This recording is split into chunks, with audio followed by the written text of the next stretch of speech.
और भाई क्या हाल चाल है तुम सबके। उम्मीद करता हूँ तुम लोग बढ़िया होगे यार। और let's come to the law number 17, जो कि है बी अनप्रिडिक्टेबल।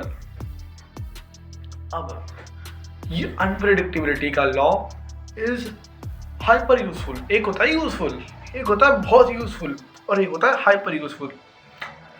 ये तुम्हें हर दूसरी जगह काम आ जाएगा, तुम्हारे जिम में, तुम्हारे स्कूल में, तुम्हारे कॉलेज में, और अगर तुम कॉर्पोरेट जॉब करते हो तो वहाँ पे तो बहुत ज़्यादा। ठीक है।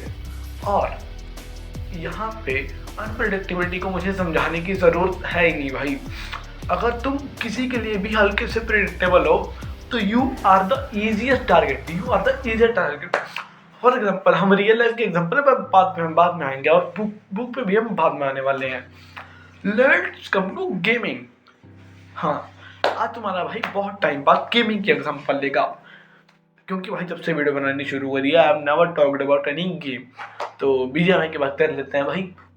If you are in a 1v1 with your friend और विद एनीवन, ठीक है, कोई ऐसा मूव तुम निकालो जो कि तुम हर दूसरे फेस ऑफ में दे रहे हो। फॉर एग्जाम्पल, तुम भाई टैप फायर के सामने गए, तुमने हर बार लेफ्टी पी की देना है या फिर तुमने हर बार राइट पी की देना है, तो बंदा एक दो बार मरने के बाद समझ जाएगा कि बंदा यहाँ पे आके लेफ्ट पीक दे रहा है, या फिर यहाँ से वो हमेशा जंप शॉट करता है, या फिर मारने के बाद यहाँ चुप जाता है। हजार चीज़ें हैं भाई, हजार चीज़ें हैं जो कि तुम्हें प्रेडिक्टेबल बना देती हैं। और वो बंदा जो तुमसे एक दो बार मर जाएगा, वो तुम्हारा पैटर्न समझ लेगा कि ये मुझे मार के यहाँ छुप जाता है, ये अगर यहाँ पे आता तो ऐसा कर देता। ये होगी प्रेडिक्टेबिलिटी। वहाँ पे एक बार तुम्हारा पैटर्न किसी को समझ में आ गया ना भाई, तुम्हें हराना इज द इजीएस्ट थिंग। ठीक है, अगर तुम किसी नल्ले का अगेंस्ट खेलोगे तो ये चीज़ तुम्हें जीतने में बहुत हेल्प करती है भाई। तुम नींद में भी जीत जाओगे उस बंदे के अगेंस्ट। लेकिन अगर किसी तगड़े बंदे के अगेंस्ट खेलते हैं ना, हमारी खुद की फट के आत्मा आती है। पता है क्यों? क्योंकि यू नेवर नो वो कब कहाँ से मार देगा। ठीक है भाई, किसी की आवाज़ आ गई थी तो इसलिए मैंने थोड़ा ऐसा डिस्ट्रैक्ट हो गया मैं। यू नेवर नो कब कहाँ से मार देगा। फॉर एग्जाम्पल भाई, मेरा एक स्कूल का दोस्त है, ही प्लेज रियली वेल। हम भाई 4 बंदे गए थे उसके अगेंस्ट, उसने अकेले 4 को पीट दिया। अब ये भाई बहुत ही ज़्यादा गेमिंग साइड में चला गया, जो कि शायद हमारा जॉनर नहीं है फिलहाल। पहले था जब हम छोटे थे, अब नहीं है। तुम भाई गेम के एग्जांपल समझ चुके हो। Let's come to real life. किताब पे बाद में आते हैं। देखो, फॉर एग्जांपल तुम्हारी सड़क पर लड़ाई हो जाती है किसी से, भगवान ना करे भाई, कोई बंदा तुम्हारे फेस टू फेस खड़ा है, तो प्रिडिक्टेबली अगर थप्पड़ आएगा या मुक्का आएगा, वो कहाँ से आएगा? कुछ ऐसे मुंह पे, या फिर कुछ ऐसे मुंह पे, या फिर ऐसे, जो भी भाई ऐसे आएगा ना। लेकिन वहीं पे अगर तुम एक हाथ ऐसे करो, मारो ना, एक हाथ ऐसे करो और मार यहाँ पे दो, डिफेंस कहाँ गया? क्यों? क्योंकि वो बंदे ने प्रिडिक्ट करा था कि जो भी आएगा मुंह पे आएगा, तो उसने डिफेंस ऐसे लगा दिया। लेकिन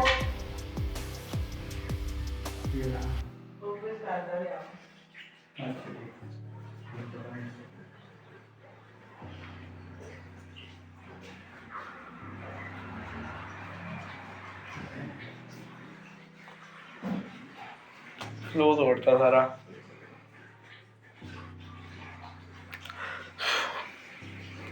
डिस्ट्रैक्टेड। तो उसने प्रेडिक्ट क्या करा था कि पढ़नी कहाँ से? यहाँ से। लेकिन आया कहाँ से भाई? नीचे से। प्रेडिक्टेबिलिटी उस बंदे को खराब कर गई। क्यों? क्योंकि भाई सामने वाला अनप्रेडिक्टेबल था।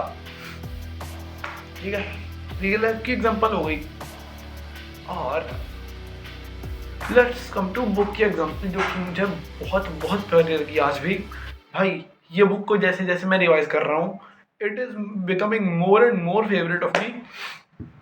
तो स्टोरी कुछ ऐसे शुरू होती है कि भाई 2 चेस चैंपियन थे, जो कि एक दिन अपना चैंपियनशिप का मैच खेलने वाले थे। उनका नाम है भाई बॉबी फिशर और स्पासकी। अब दिक्कत कहाँ पे होती है? मैं स्टोरी शुरू करी ना, दिक्कत पहले बता रहा हूँ। देखो, बॉबी फिशर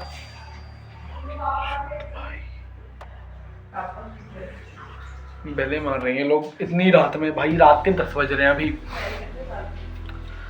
देखो, बॉबी फिशर एंड स्पासकी दोनों were grandmaster of chess. Grandmaster तुम्हें पता है भाई, जो चेस को बहुत तगड़े तरीके से खेलते हैं, जबकि मुझे कद्दू नहीं पता चेस के बारे में। तो भाई उनका चैंपियनशिप होने वाला था और स्पासकी अराइव्ड ऑन टाइम, ठीक है, and he was waiting for हमारे बॉबी फिशर भैया। एंड क्या हुआ कि हमारे जो बॉबी फिशर सर हैं वो हो गए लेट भी भाई, कैसे लेट कि इतना ज़्यादा उन्होंने वेट करा हुआ है ना कि एक बार तो जो मैनेजमेंट वाले थे उनने सोच लिया था कि नहीं भाई ये बंदा नहीं आ रहा है, वो इज कैंसिलिंग द मैच। और यहाँ पे कुछ फिल्मी सा सीन बताता हूँ मैं तुम्हें।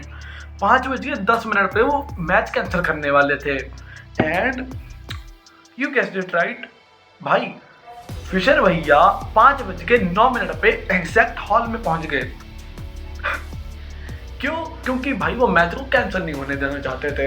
हाँ मुझे पता है भाई, और तुम्हें भी पता है कि बॉबी फिशर के आने से पहले स्पासकी के दिमाग में 1000 चीज़ें चल रही होंगी कि अगर वो आया तो क्या होगा, अगर वो नहीं आ पाया तो भाई कैंसिल हो जाएगा, सारा टाइम खराब हो जाएगा, ये वो 1000 चीज़ें तुम्हें पता है सब कुछ।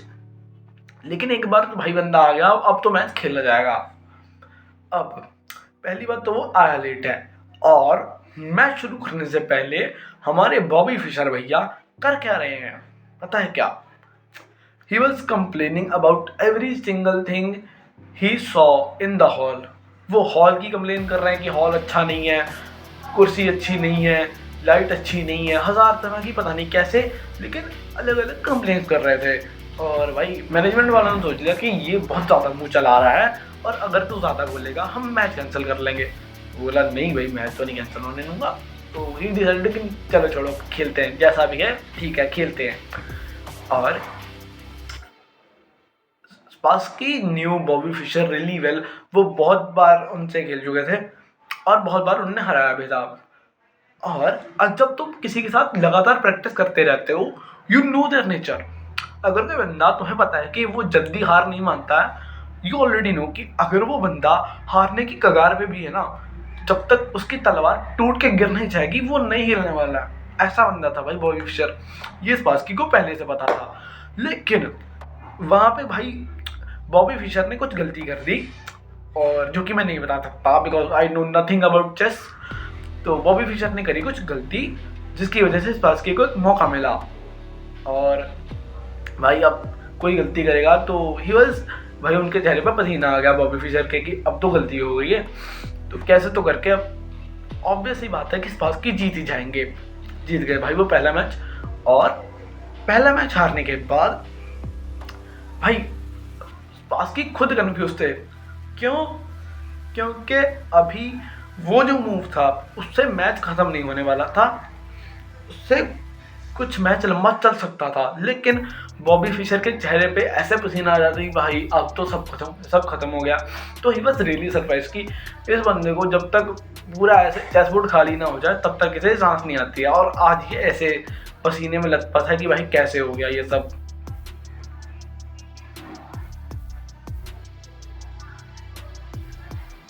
अच्छा हो गया नहीं रहा है। तो हम आते हैं भाई अपनी स्टोरी पे। आई एम ऑलरेडी भाई बहुत ज़्यादा मैं डरा हुआ रहता हूँ कि भाई पीछे से कोई आ ना जाए। देखो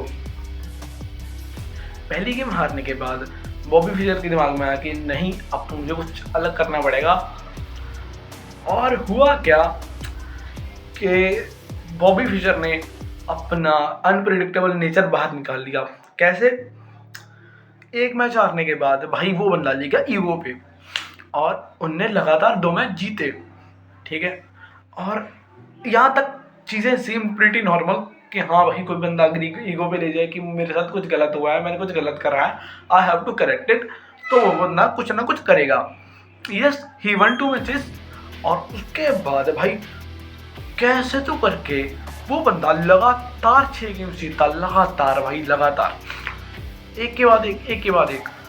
और यहाँ पे आके स्पासकी के दिमाग में ना ऐसी चीज़ें चल रही थी कि ये हो क्या रहा है, क्या मैं हिप्नोटाइज किया जा रहा हूँ, क्या ये मेरा दिमाग रीड कर रहा है?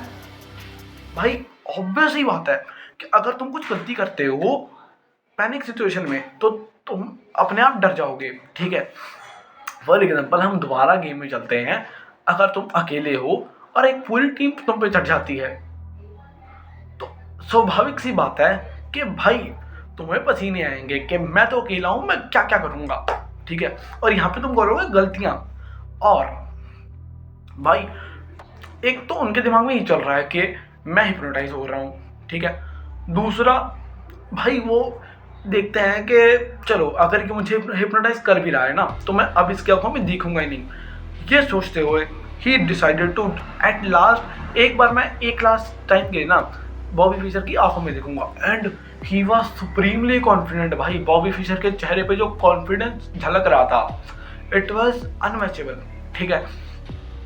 ये देख के भाई वो और डर गए, और डर में जैसे कि मैंने बताया भाई गलतियां होती हैं, बहुत नॉर्मल है। उसकी वजह से 6 मैचेस हार गए वो, ठीक है। और यहाँ पे आके मैनेजमेंट सोचने लगी कि क्या अब स्पासकी दोबारा इज्जत से घर भी जा पाएंगे, because he was Russian. And management वाले सोचे कि अब रशिया में इनकी क्या इज्जत रह जाएगी, वो तो चलो एक अलग फैमिली मैटर है उनका, हमारा मतलब नहीं है उससे। हम आते हैं भाई गेम पर। तो भाई 8 गेम्स हारने के बाद स्पासकी ने कंप्लेन कर दी कि देखो कुछ तो गड़बड़ है, ये वाली है एसीबी वाली। दिक्कत क्या हो रही थी कि he was suspecting every single thing he saw around him. वो कह रहे थे कि भाई चेयर में कुछ दिक्कत है, कि जिससे चेयर ऐसी है कि भाई उसका दिमाग ऑल्टर किया जा रहा है। भाई चेयर से कैसे कर सकते हैं, इट वॉज प्रीटी इलॉजिकल, पर उसने बोला। और भाई केमिस्ट लोगों ने चेक करा कि क्या दिक्कत है कुर्सी में, कुछ है भी कि नहीं। एंड वहाँ पे हाँ मिला कुछ, पता है क्या, मरी हुई मक्खियाँ, हाँ कुछ भी नहीं था कुर्सी में। एंड देन ही सॉ कि यहाँ पे एक जूस भी पड़ा है, तो ही सेड कि नहीं जूस में पक्का कुछ मिलाया है, इसमें भांग मिलाई है, इसमें ये वो कद्दू लहसुन मिलाया है, जिससे मेरा दिमाग ढंग से चल नहीं पा रहा है। लेकिन जूस में भी कुछ नहीं था। तो 8 गेम्स हारने के बाद भाई स्पासकी भैया जाते हैं रोते हुए, और फाइनली 2 दिसंबर को वो रिटायर कर जाते हैं। और मैंने तुम्हें मैच की डेट नहीं बताई, मैच वॉज हेल्ड इन मे, और दिसंबर में वो रिटायर कर जाते हैं। He was a pretty young age, पर इस ट्रॉमा से उभरना उनके लिए मुश्किल था, ठीक है, बहुत मुश्किल था। तो भाई तो ये था भाई यूज ऑफ अनप्रिडिक्टेबिलिटी, जिससे तुम बंदे को पूरा हिला के रख सकते हो। मैंने तुम्हें गेम की एग्जांपल भी दी, मैंने तुम्हें रियल लाइफ भी दी, और मैंने तुम्हें बुक की एग्जांपल भी दी। अब तुम्हारा मन है कि तुम्हें किसे यूज करना है किसे नहीं, क्योंकि तीनों की तीनों सेम है। मैं मिलता हूँ तुमसे अगली वीडियो में, तब तक के लिए बाय।